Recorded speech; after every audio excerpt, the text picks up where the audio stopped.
மாட்டுப் பொங்கல் கொண்டாடுவதன் காரணம் என்ன தெரியுமா? எத்தனையோ உயிரினங்கள் இருக்க உழவு தொழிலுக்கு மாடுகள் தான் உதவுகிறது. புராணத்தின்படி சிவபெருமான் ஒரு முறை நந்தியிடம், நீ பூலோகத்தில் சென்று அங்குள்ள மனிதர்களை தினமும் எண்ணெய் தேய்த்து குளிக்க வேண்டும், மாதம் ஒரு முறை சாப்பிட வேண்டும் என அறிவிக்கும்படி கட்டளையிட்டார்.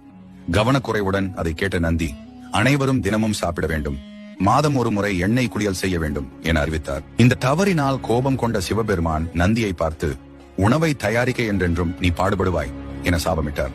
இந்த சாபத்தால் பூமிக்கு வந்த நந்தி மனிதர்களுடன் இணைந்து வயல்களை உழுது மக்களுக்கு அதிக உணவை உற்பத்தி செய்ய உதவி செய்தது.